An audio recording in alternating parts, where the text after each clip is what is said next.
Dahil sa init ng panahon, mas gugustuhin mo na lang mag-stay sa kwarto. Ngayon nakabukas ang aircon, pero sa tulad namin na nakitipid, sapat na ang dalawang clip fan na nakabukas. Kahit na nakatapat sa kwarto ang malapit ng lumubog na araw. At ang oras ngayon ay 3:00 ng hapon. Tingnan niyo po yung puno ng mangga sa labas. Ang dami na niyang bunga.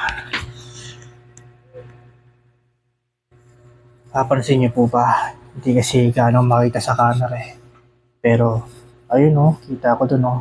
Meron na siyang mga bunga.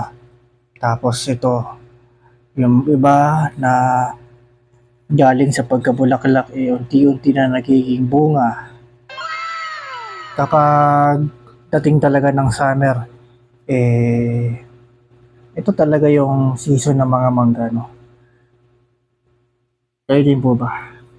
At maraming alaala ng kabataan ng ating pong naiisip sa ganitong panahon dahil pagsapit ng tag-init, eh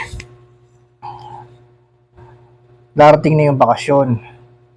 Naalala ko dati nung elementary ako kapag bakasyon na, tuwan-tuwa na po ako noon kasi marami kami mga planong gawin ng mga kalaro ko, ng mga kababata ko.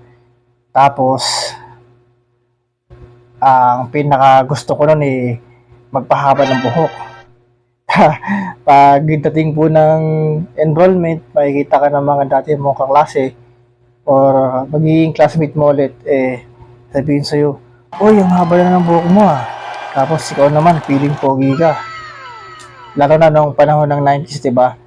Kapag long hair ka tapos skimpy, ang datingan mo kagad, boy band eh. Nick Carter, kaya si ano, ito ba yun? Sa Iwan. Will Kimpy din, nakalimutan ko na si pangalan nun eh. Tapos, ipapakulay ka ng buhok. Ang sarap talaga alalahanin ng kabataan.